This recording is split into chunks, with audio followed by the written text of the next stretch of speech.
পছন্দৰ এগৰাকী ব্যক্তিক এই দায়িত্ব অৰ্পণ কৰা হলে হেমন্ত আপুনি অকমান লাইনত থাকিব আমি এই মুহূৰ্তত সহকাৰী প্ৰাধ্যাপক তেজপুৰ বিশ্ববিদ্যালয় পংকজ বৰা ডাঙৰীয়াৰ সৈতে সংযুক্ত হৈছো ফোন যোগে ডাঙৰীয়া প্ৰথম কথাটোৱে হৈছে যে কথাবোৰ পোহৰলে তেতিয়া আহিছিলে যেতিয়া জুবিন গাৰ্গৰ অনাকাংক্ষিত মৃত্যুৰ পিছত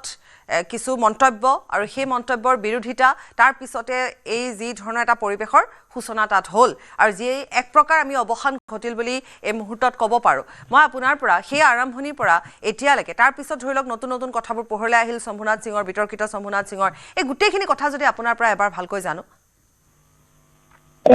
ধন্যবাদ আচলতে কথাখিনি আপুনি ঠিকেই কৈছে কিন্তু আমি অৱসান ঘটিল বুলি ক'ব নোৱাৰো এটা সাময়িকভাৱে এটা আমি কিছু তাৰ এটা সিদ্ধান্ত এটা পাইছো আৰু বহুতখিনি কাম বাকী আছে যেনেকৈ আপোনালোকে গম পায় যে জুবিন গাৰ্গৰ মৃত্যুৰ সময়ত যেনেকৈ আমাৰ ছাত্ৰ সমাজে আৱেগত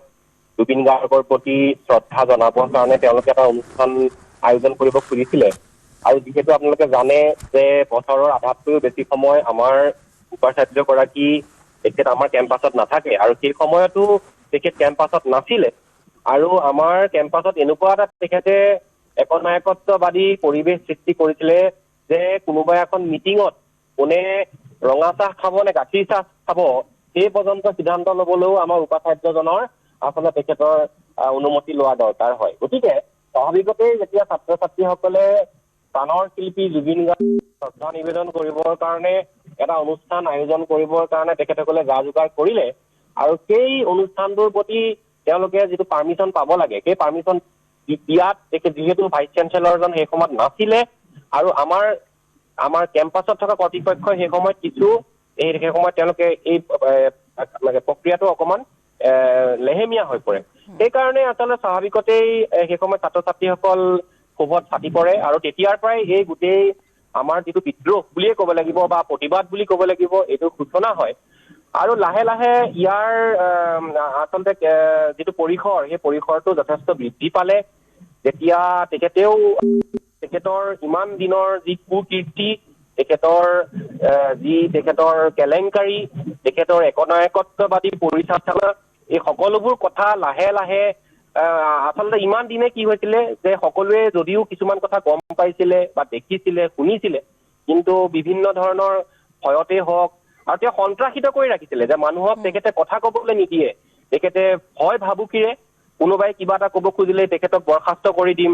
এনেকুৱা ধৰণৰ ইতিমধ্যে তেখেতে 2-3জন আমাৰ নন টিচিং ষ্টাফৰ মানুহক তেখেতে ইতিমধ্যে বৰখাস্ত কৰিছিলে সৰু কামত সৰু কথা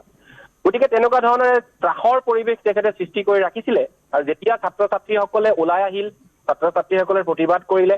সেই সময়ত আমাৰ শিক্ষক সমাজ আৰু আমাৰ যিসকল নন টিচিং কৰ্মচাৰীসকল তেখেতসকলেও সাহস পাই ওলাই আহিল সকলোৱে ইমান দিনে তেওঁলোকৰ গোট খাই থকা যিখিনি ক্ষোভ তেখেতসকলৰ যিখিনি খং দুখ সকলোবিলাক একেলগে ওলাই আহিল এজনৰ পিছত এজনকৈ এই যিজন খলনায়ক দুৰ্নীতিৰ খলনায়ক তেখেতৰ কুকীৰ্তিবিলাক সকলোৱে উদঙাই দিবলৈ ধৰিলে আৰু লাহে লাহে তেখেতৰ যিবিলাক কুকীৰ্তিৰ দস্তাবেজ সেইবিলাক তাৰ যিবিলাক প্ৰমাণ সেইবিলাক লাহে লাহে গোট খালে আৰু আমি বিভিন্ন ক্ষেত্ৰত আমাৰ শিক্ষক সমাজ ছাত্ৰ সমাজ আৰু কৰ্মচাৰীবৃন্দ লাহে লাহে আমাৰ তেজপুৰৰ যিসকল নাগৰিক মঞ্চ সকলোৱে আগবাঢ়ি আহিল সাংবাদিকসকল আগবাঢ়ি আহিল সকলোৱে লাগি এই দুৰ্নীতিৰ খলনায়কজনৰ বিৰুদ্ধে এই প্ৰতিবাদৰ সূচনা কৰে আৰু যোৱা ৭৫টা দিন ধৰি বিভিন্ন ঘাট প্ৰতিঘাটৰ মাজেদি সকলোৱে একত্ৰিতভাৱে যি এক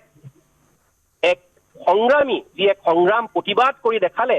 এই প্ৰতিবাদ মই অসম বুলিয়ে নহয় মই ভাবো সমগ্ৰ ভাৰতবৰ্ষ বা বিশ্বৰ প্ৰেক্ষাপটতে হয়তো এটা সম্পূৰ্ণ এটা অগতানুগতিক এক প্ৰতিবাদ যি প্ৰতিবাদত আজিলৈকে এটা গছৰ পাতো ক্ষতিগ্ৰস্ত নহল এনেকুৱা শান্তিপূৰ্ণভাৱে অত্যন্ত সৃষ্টিশীলভাৱে আমাৰ তেজপুৰ বিশ্ববিদ্যালয়ৰ ছাত্ৰ ছাত্ৰীসকলে সংযম ৰক্ষা কৰি শিক্ষকসকল সহিতে আৰু তেজপুৰৰ জনগণৰ লগত একেলগে লগ লাগি আজি অত্যন্ত অতিষ্ঠ হৈ গ'ল আৰু শেষত এই দুৰ্নীতি কেলেংকাৰী নায়কজনে শেষ পৰ্যন্ত তেখেতৰ ক্ষমতাৰ অপব্যৱহাৰ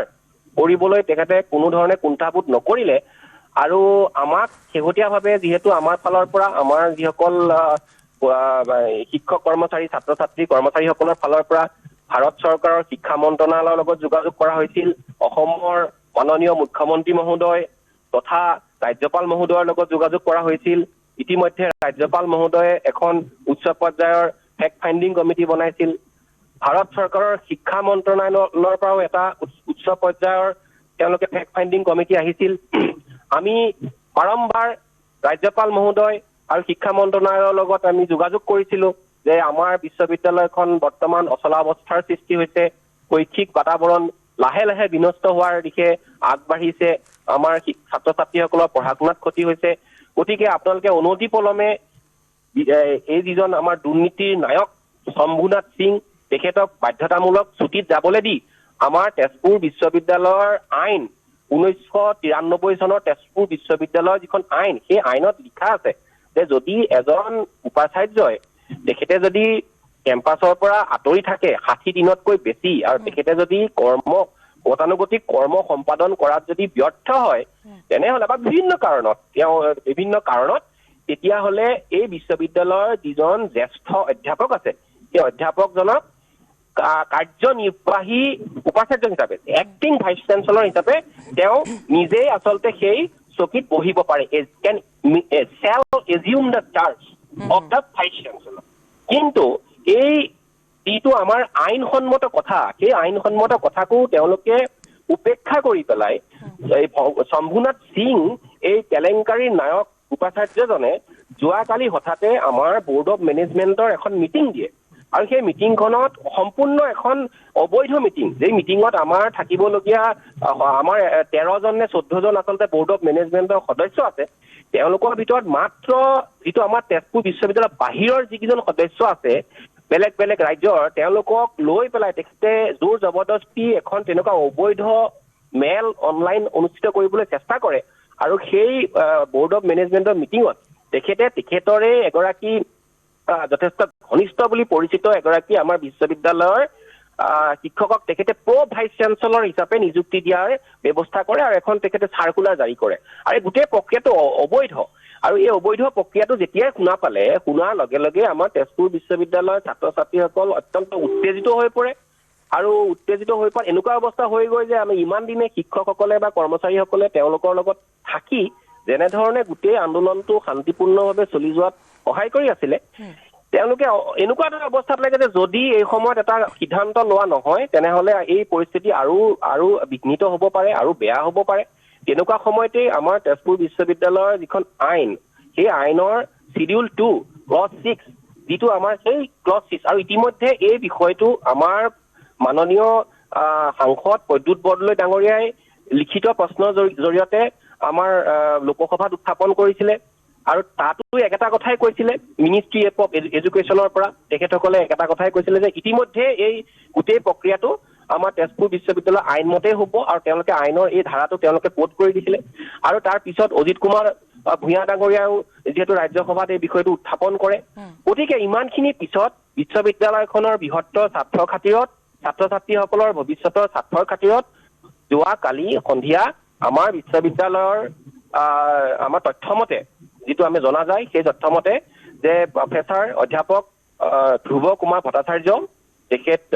কম্পিউটাৰ বিজ্ঞান বিভাগৰ অধ্যাপক জ্যেষ্ঠ অধ্যাপক তেখেতে এই আমাৰ যিটো আইনসন্মত শিডিউল 2 ক্লজ 6 মতে তেখেতে জ্যেষ্ঠ অধ্যাপক আৰু তেখেতে আমাৰ কালি যোৱা ৰাতি ছাত্ৰ ছাত্ৰীসকলৰ সন্মুখত আৰু কৰ্মচাৰীসকলৰ সন্মুখত যোৱা ৰাতি তেখেতে বিশ্ববিদ্যালয়ৰ উপাচাৰ্য হিচাপে কাৰ্যনিৰ্বাহী উপাচাৰ্য হিচাপে এক্টিং ভাইচ চেঞ্চেলৰ হিচাপে তেখেতে দায়িত্বভাৰ গ্ৰহণ কৰে গতিকে আমি ইমান দিনে চলি অহা 75 দিন ধৰি চলি অহা এটা আন্দোলন আৰু প্ৰতিবাদৰ অন্ততঃ এটা কিছু আমি সাময়িকভাৱে এটা ভাল এটা ফলাফল পাবলৈ সক্ষম হৈছো বুলি আমি এই সময়ত আমি আনন্দ প্ৰকাশ কৰিছো অৰ্থাৎ আমি এনেধৰণে ভাবিব পাৰো নেকি যে ধৰি লওক এটা অধ্যায় সমাপ্ত হৈছে লাহে লাহে কিছু অৱসানৰ দিশে আগবাঢ়িছে আৰু হয়তোবা সেই যিটো আপোনালোকৰ তেজপুৰ ইউনিভাৰ্চিটি তেজপুৰ বিশ্ববিদ্যালয়ৰ যি শৈক্ষিক পৰিৱেশ সুস্থ শৈক্ষিক পৰিৱেশ সেই পৰিৱেশ আকৌ লাহে লাহে সুন্দৰভাৱে আৰম্ভ হ'ব সেইটো আমি দৃঢ় বিশ্বাসী আপোনালোকে জানে যে 855 জন শ্বহীদৰ কেঁচা তেজৰ বিনিময়ত জন্ম হোৱা অসমৰ আন্দোলনৰ পটভূমিত সৃষ্টি হোৱা তেজপুৰ বিশ্ববিদ্যালয় অসমীয়া জাতিৰ আৱেগ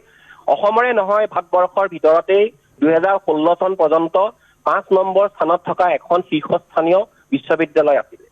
আৰু লাহে লাহে যোৱা 10টা বছৰত এই বিশ্ববিদ্যালয়ৰ সেই সুনাম অৱনমিত হৈ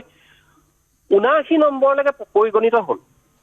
গতিকে এইটো এটা সম্পূৰ্ণ এটা দুৰ্ভাগ্যজনক কথা আৰু এনেকুৱা ধৰণৰ কথা আমি সহি থাকিব নোৱাৰি আৰু ভাবিছো এতিয়া যি কাৰণতে নহওক এনেকুৱা ধৰণৰ এক দুৰাৱস্থাৰ সৃষ্টি হৈছিল আৰু আমি আশাবাদী যে আহিব লগা দিনবিলাকত আমাৰ এই আন্দোলনটোৱে আমাৰ এই যিটো প্ৰতিবাদে আচলতে বিভিন্ন ধৰণে আমাক উপকৃত কৰিছে প্ৰথম কথা আমাৰ বিশ্ববিদ্যালয়ত ছাত্ৰ ছাত্ৰীসকলৰে হওক বা শিক্ষক কৰ্মচাৰীসকলৰে হওক যে দুৰ্নীতি আৰু অনিয়ম দেখি চকুমুদি সহ্য কৰি থকাৰ যিটো আমাৰ এটা স্বভাৱ আছিলে সেই স্বভাৱ সেইটো আমাৰ চকু মুকলি কৰি দিছে আমি যে দুৰ্নীতি অনীতি অনিয়মৰ বিৰুদ্ধে যে আমি সহি সামৰি থাকিব নালাগে আমি যে মাত মাতিব লাগে সেইটো এটা আই থিংক এই আন্দোলনটোৰ এটা ডাঙৰ সাফল্য আৰু সকলোৱে যে একেশ্বৰে যিটো একতা ছাত্ৰৰ একতা শিক্ষকসকলৰ লগত ছাত্ৰসকলৰ একতা কৰ্মচাৰীসকলৰ সমাজৰ লগত যিটো সম্পৰ্ক গঢ়ি উঠিছে আই থিংক এইটো এটা সাংঘাতিক এটা সফলতা বুলি ক'ব লাগিব বাকি যি হওক এইটো এটা ডাঙৰ সফলতা আৰু ভৱিষ্যতে আহিব লগা দিনবিলাকৰ কাৰণে এই প্ৰতিবাদটোৱে এই যি এখন এনেকুৱা ধৰণৰ এখন প্লেটফৰ্ম ক্ৰিয়েট কৰিলে এই প্লেটফৰ্মখনে নিশ্চিতভাৱে তেজপুৰ বিশ্ববিদ্যালয় আমি শেষত এটা কথা ক'ব পাৰো পংকজ বৰা ডাঙৰীয়া যে সুস্থ আন্দোলনে এটা সফল পৰিসমাপ্তি ঘটাবও পাৰে সফল এটা ফলাফল লাভো কৰিব পাৰি নিশ্চিতভাৱে সেইটো আজি তেজপুৰ বিশ্ববিদ্যালয়ৰ আমাৰ ছাত্ৰ সমাজ শিক্ষক সমাজ আৰু কৰ্মচাৰীসকলে একেলগে সেইটো প্ৰতিষ্ঠা কৰি দেখালে নিশ্চয় ধন্যবাদ জনাইছো আৰু সহকাৰী প্ৰাধ্যাপক পংকজ বৰা ডাঙৰীয়া আছিল আমাৰ সৈতে ফোন যোগে তেওঁ সংযুক্ত হৈ আৰু তেওঁ আমাক আটাইখিনি কথা খুব বিস্তাৰিতভাৱে তেওঁ আমাক ইতিমধ্যে জনাইছে হেমন্ত আমাৰ সৈতে লাইনতে আছে